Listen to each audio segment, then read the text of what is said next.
A Plaguelands Media production. Okay, so part 3 of this X-Men The Hidden Years Omnibus series. We have Past Imperfect, issue 16.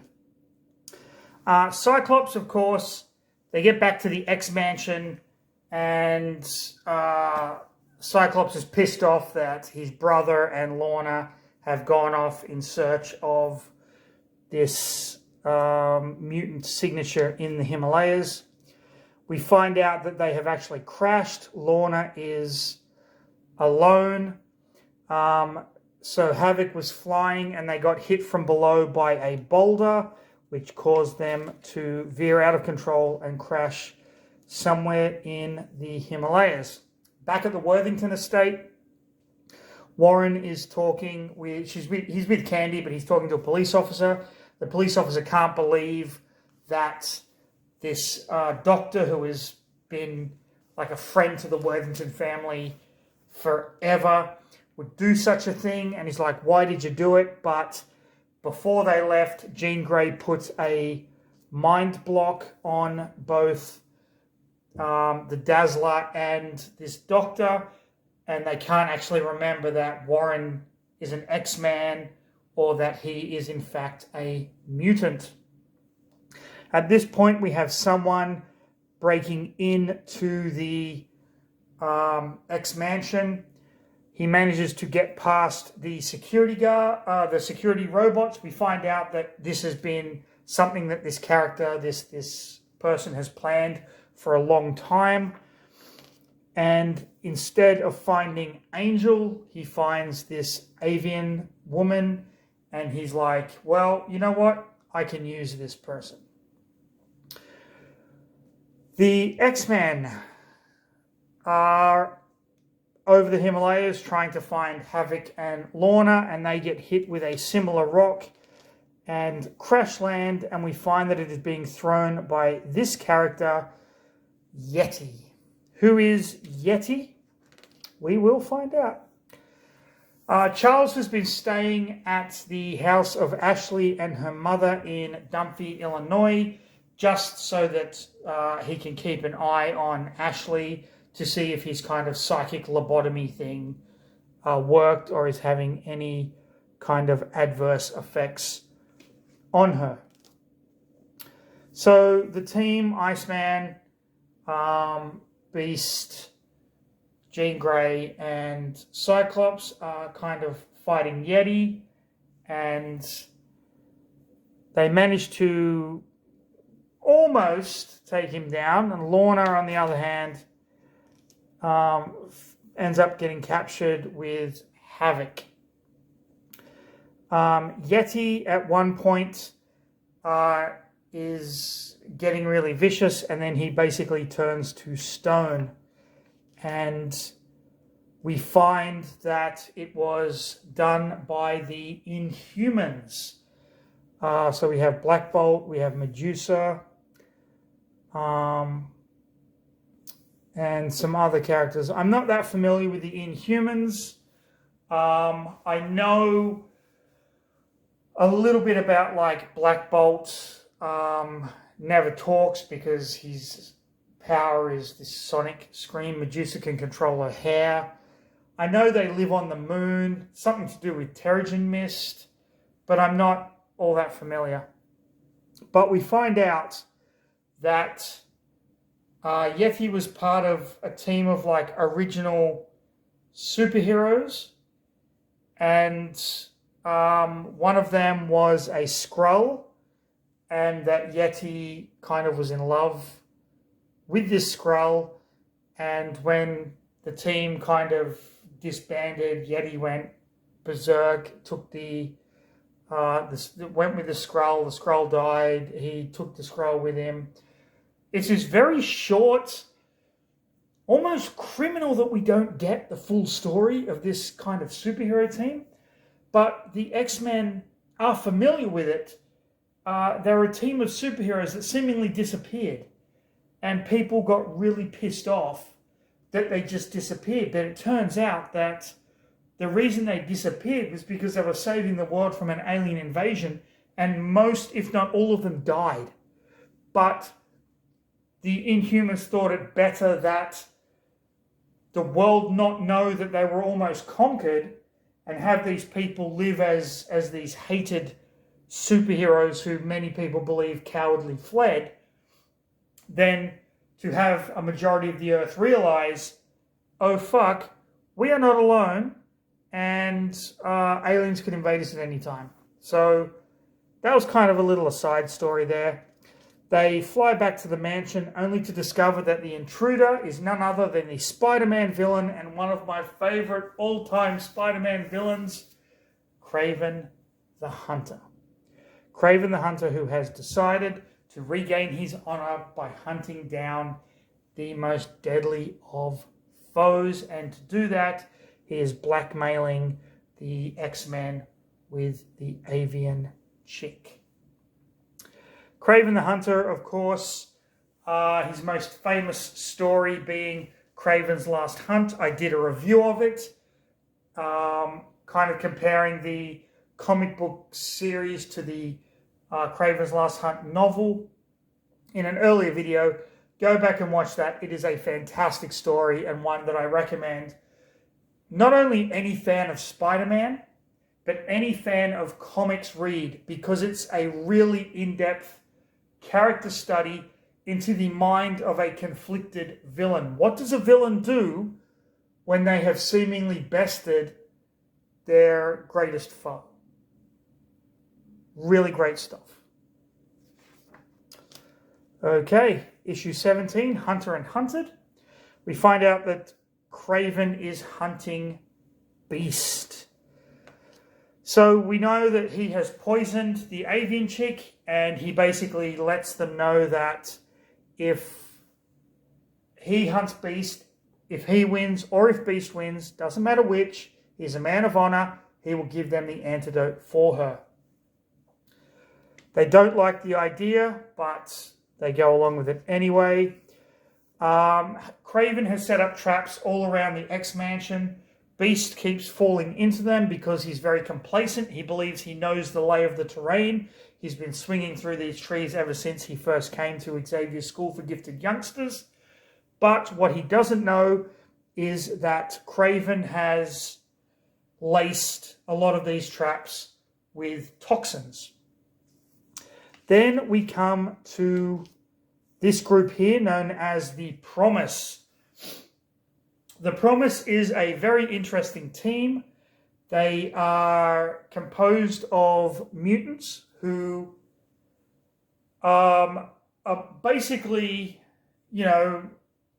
decades old, hundreds of years old, and they've been brought together by this gentleman, and he realizes that humankind and mutant kind can't coexist freely.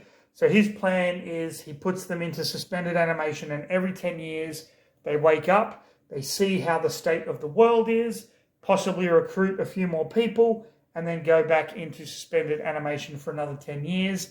And it seems as if they have their sights set on Lorna Dane. That is the man who was with her, Tad Carter.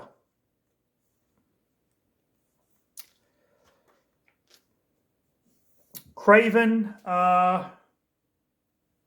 is still kind of hunting Beast. Beast is starting to get a bit sluggish. Charles meets with a government agent. This government guy understands who Charles is, what Charles does, and understands that he averted something here with Ashley. Ashley's mother, offers them kind of tea and biscuits. In the woods, the X-Men kind of want to help Beast, but Havoc and Iceman kind of get into it, a little bit of who can piss higher syndrome. And then they all decide to kind of split up to find Beast to help him. In the meantime, because of the toxins, Beast is sluggish. Kraven gets the drop on him. and literally starts beating the shit out of him. Kraven as well, like, I don't know how many of you are looking forward to the new movie, like the Kraven the Hunter movie, but oh my God, if I can see that film in the cinema, I'll be a happy fucking camper. I don't care if it's going to be the shittest movie since the Venom Carnage film, which, all right, I admit I enjoyed it, but it was a shit film. It was one of those films that's so bad, it's bad, which makes me like it more. Kraven, from the trailers, I'm excited for it. I know a lot of you will go, that's not Kraven the Hunter, I'm a purist, blah, blah, blah, blah, blah. Yeah, you've got your opinion. Your opinion's fantastic, that's great. If you don't want to watch it, hey, don't go and watch it. But I think it's going to be a good time. I think it's going to be fun. I think it's going to be stupid. I think it's going to be nothing like the character that we know and love. I just think it's going to be one of those movies where you just shut your brain off for like an hour and 40 minutes for some mindless bloodshed, action, and a guy punching a lion. I mean, what else do you want in a movie? Come on, people. Okay, Kraven realizes that Beast is sluggish with the drugs. He monologues a little too much.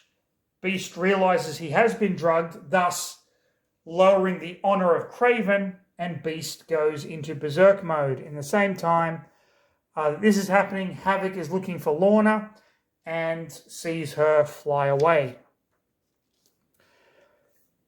Kraven and Beast continue fighting. Beast goes absolutely apeshit berserk and starts almost pummeling Kraven to death. It's almost like a Wolverine berserk rage. Kraven basically tells the X-Men, get him away from me. He's fucking crazy, man. He's crazy. And this is what Beast is or has always feared, that this animalistic side of him will take over, which it did when he discovered that Kraven had been drugging him. Kraven gets captured. Jean Grey wipes his mind and tries to tell Beast, hey, Beast is like, can you wipe my mind? And she's like, no, that's a part of you. You learn from this. It's a good thing. And then Havoc comes running in going, I just saw my girlfriend fly away. Don't know what the fuck's going on. You got to help me. Then we come to issue 18, The Promise. Angel is flying back after the death of his mother, and he sees Lorna flying past him, and he's like, hold on a second. Lorna can't fly. I'm going to go check it out. Havoc tries to explain to everyone what is going on. In the end, Angel calls from a payphone and tells them what is happening. Lorna meets up with Tad Carter in this kind of strange building, and she meets all of the other people that are part of the Promise. The X-Men, hoping to help Lorna, get in their little Zoomy ship and go flying away, where they meet Angel. Angel leads them to this building, and Havoc is like, well, why didn't you just fucking go in there, you loser? You should have just gone in there. And Angel's like, all right, you go in there, see what happens, mate. And Havoc goes in there, and he falls unconscious because there is some sort of a psychic shield around this facility. All of a sudden, this giant monster comes up and starts fighting everyone. Ashley's mother starts doing this weird kind of flirting with Charles, like playing with her hair, and is everything going to be okay? Sitting kind of weird, taking her glasses off so she looks, you know, a little less like a sexy librarian and more like a sexy single mother, I guess.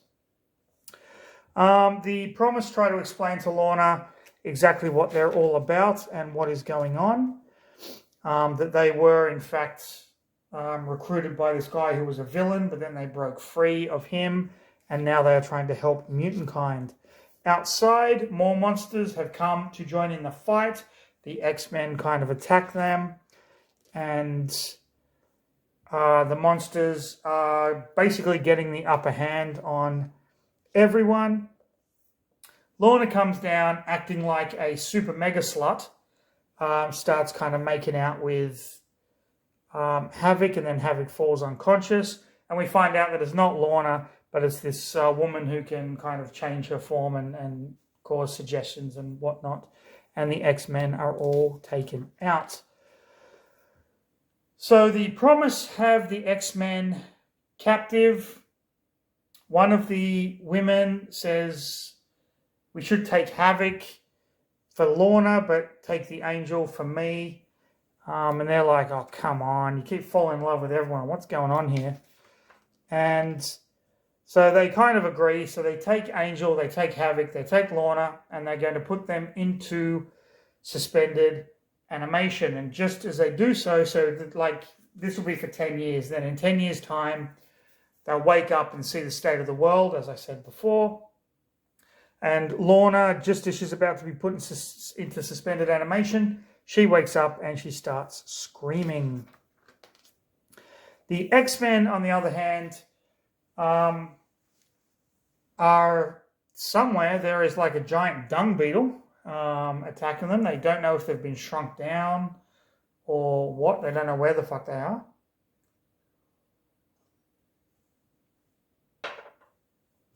So Beast is fighting a dung beetle, and he comes across Cyclops.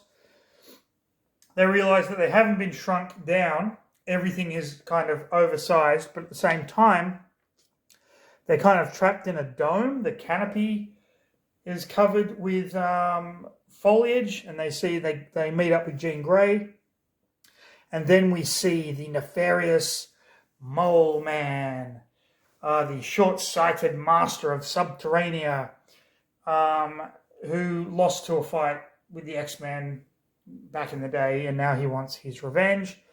Bobby comes and kind of meets up with them, and they discover that they're in kind of a chamber that when Cyclops blasted, there was metal underneath. The single mother is, again, trying to proposition Charles for sex, and Charles is like, oh, hey, I don't know if it works down there. You can try, but actually you better not. I've got other things on my mind, trying to find my students. And so they blast through. Kruger, the head of the Promise, appears. Now, he was born deaf and mute, but his mutant ability is he can speak telepathically, but he can only yell because he never knew how to modulate his voice. So everyone is like, could you fucking stop yelling? And he's like, yeah, this is the way I talk. And he kind of explains the history of the Promise, as I said before. And you'll be fine here, don't worry about it. And then they all go into suspended animation.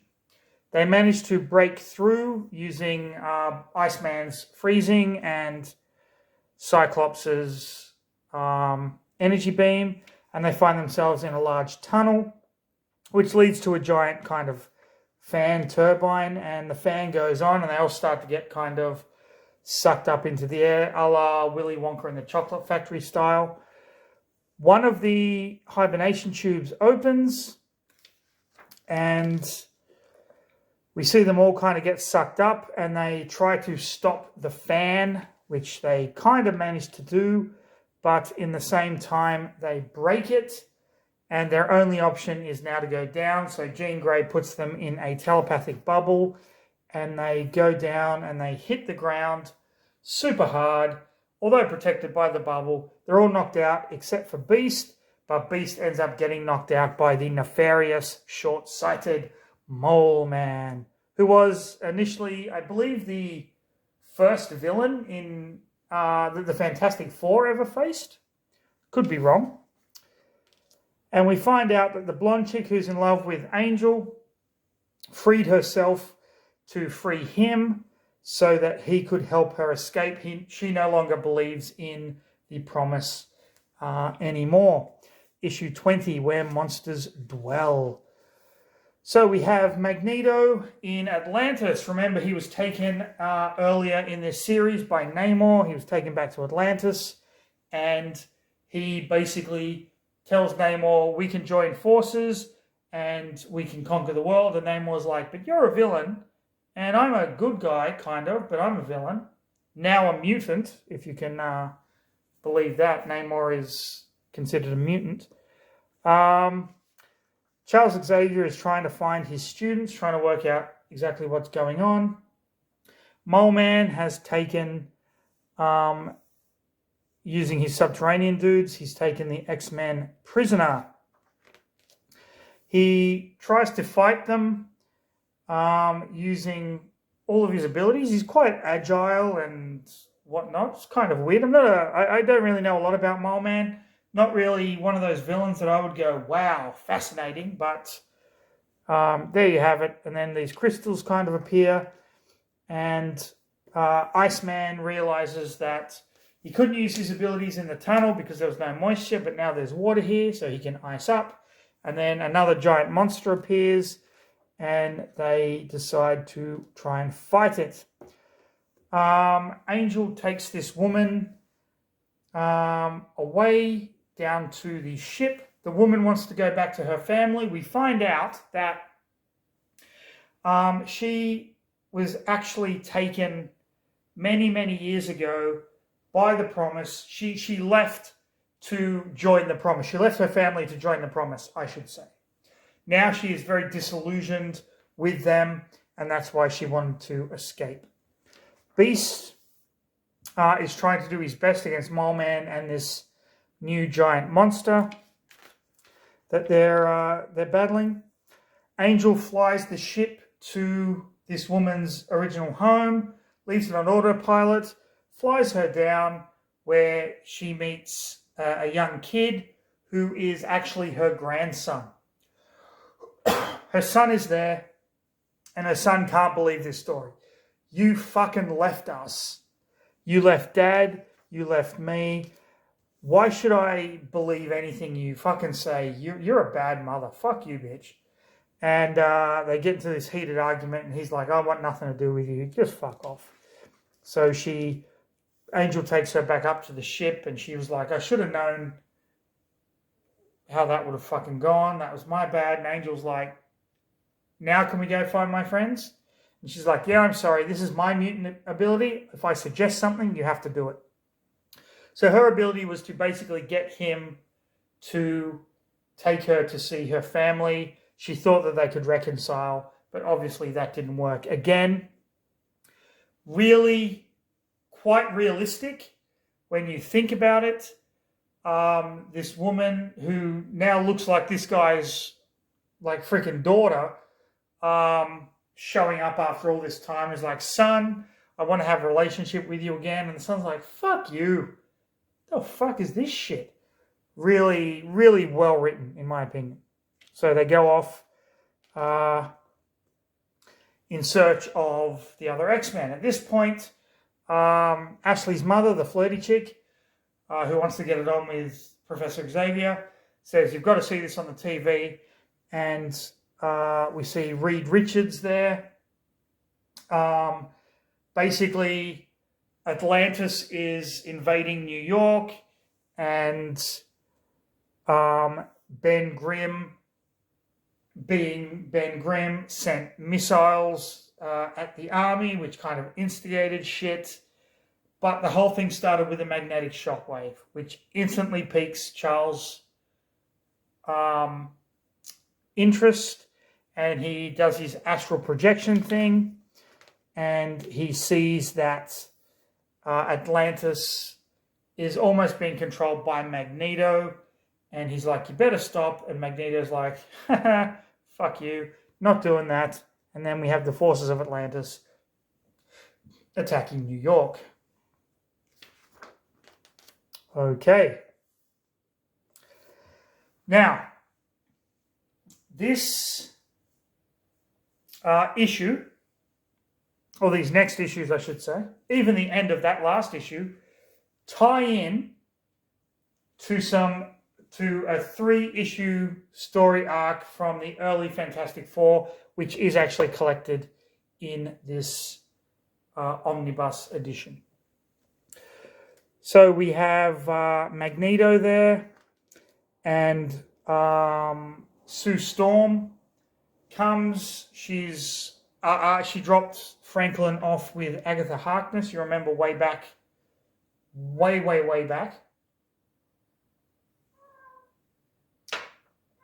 And my cat wants in on this. You want to join? Why? Okay. Magneto causes the ship to crash, takes Sue Richards prisoner. Angel and the Suggestion Girl head back to the Promise, and they are trying to free Lorna and Havoc. Charles appears in astral form and says, "You're needed in New York." Angel's like, no, we've got to get these people out. Charles is like, okay, I'll help you do that. The X-Men are still fighting Mole Man and the other monsters and whatnot. And he ultimately drops them into a trap, a pit. He believes he kind of has the upper hand. Ashley comes and sees her mom just staring crazily at Charles's big bald head. And they kind of leave him there, and then they go off somewhere else, basically. So Charles manages to get Havoc out of the chamber. However, because he was in suspended animation for what is believed to be 10 years, they've kind of accelerated the chronometer on the freezing chamber thing. His body believes that there's energy stored up there, and he ends up exploding. And while he does come out of it, they do manage to also free Lorna as well. Everyone kind of gets out, and we get these two kind of turn Angel to stone, because Angel is needed kind of elsewhere, so to speak. Havoc, under the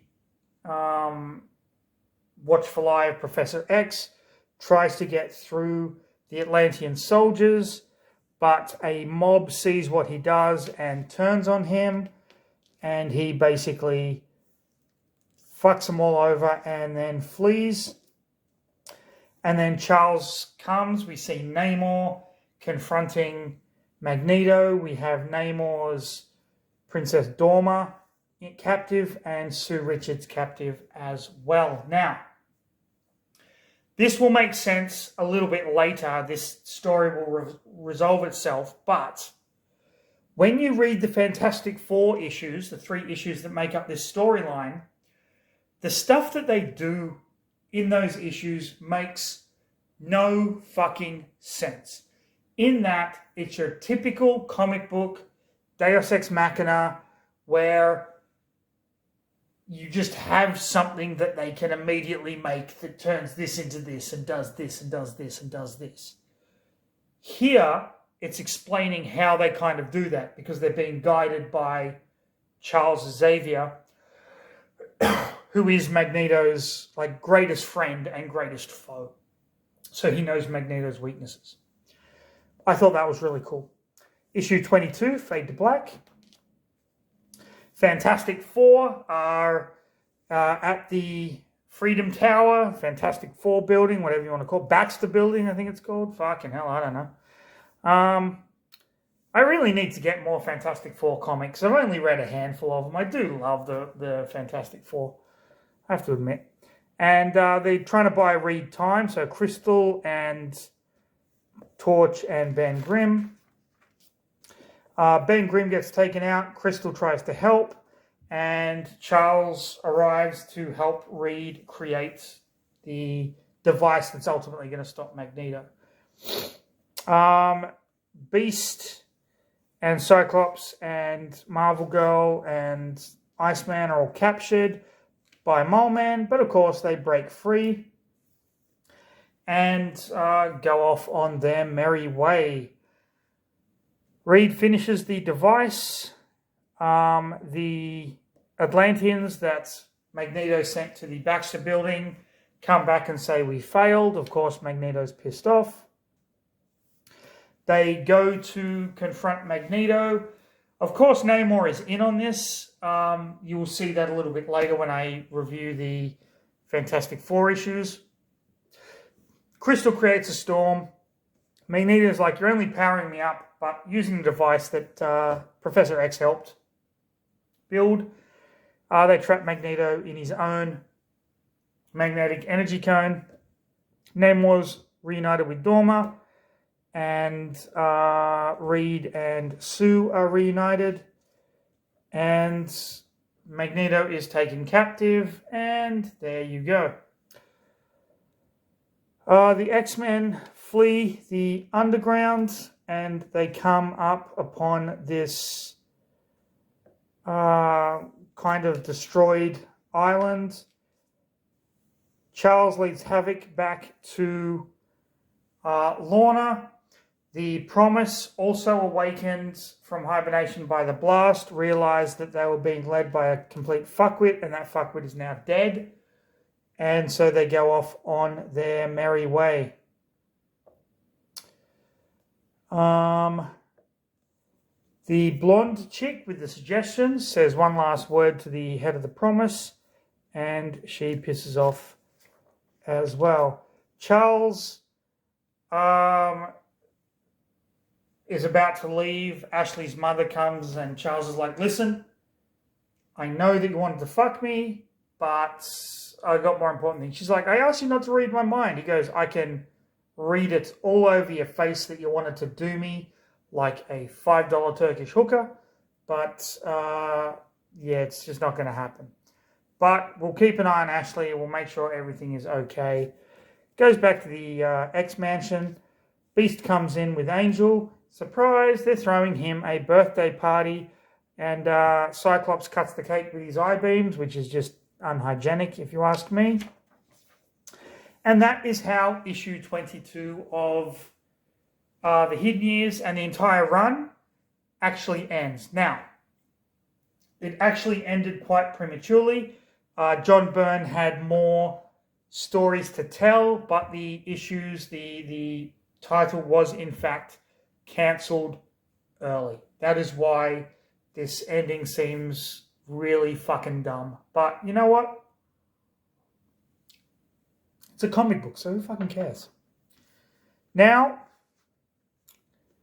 the 3 issues of the Fantastic Four, where starts with Crystal trying to give the Thing some medicine.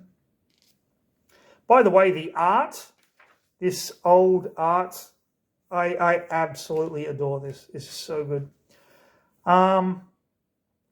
This has kind of Namor going off to check where this shockwave came from. He finds Magneto, he throws them, Imperious Rex. We saw this in the earlier issue. And basically, this is Magneto and Namor teaming up.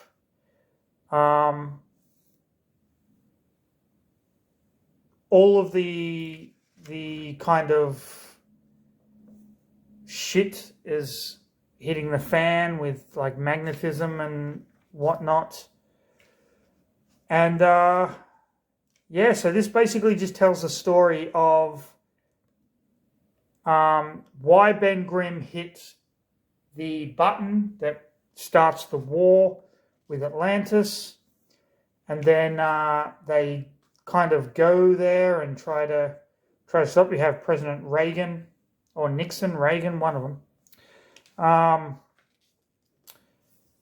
trying to kind of stop what's going on. the Thing and Namor fight. Sue takes the baby to Agatha. So we know all this from the Hidden Years, but this is the original issues of it. With the fantastic art, of course. And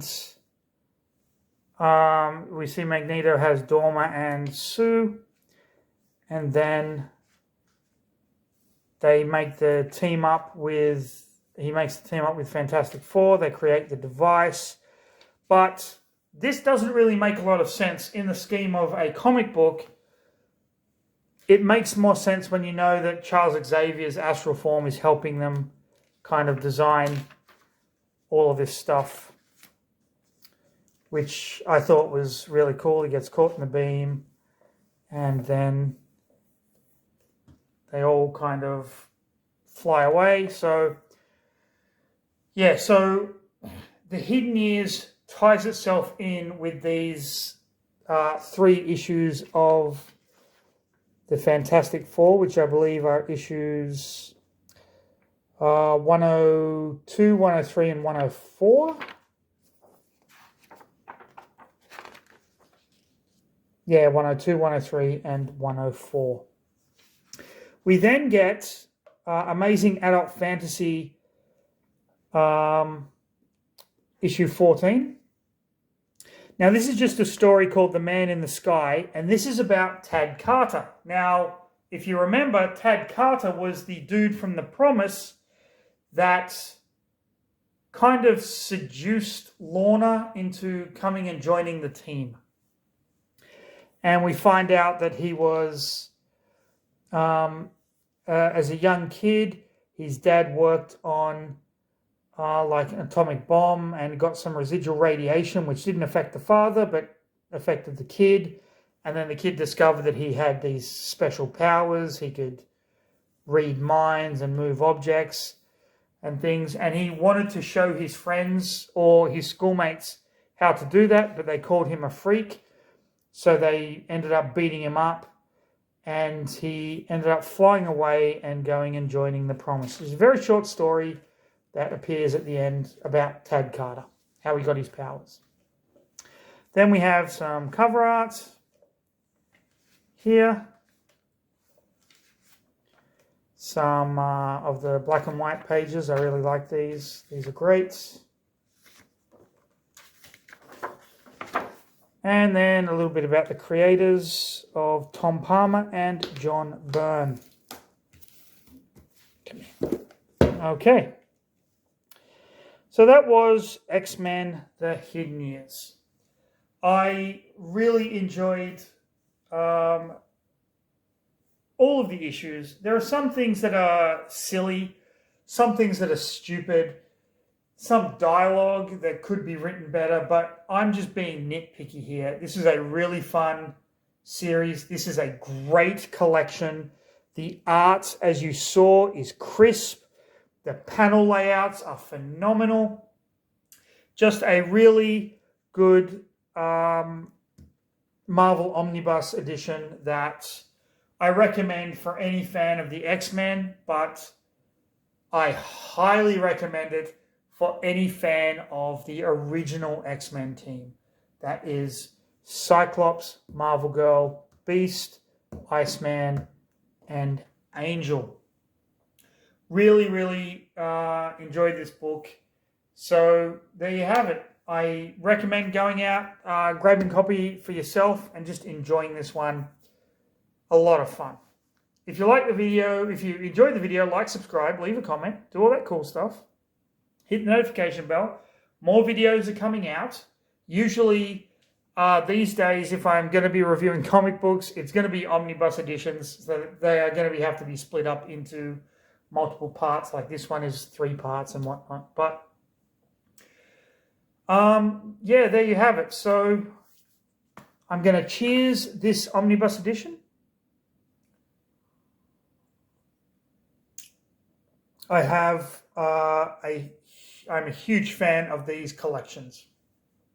These collections allow people like me who wanted to read entire story arcs but never had the chance back in the day to experience them the way that the publishers intended them to be experienced.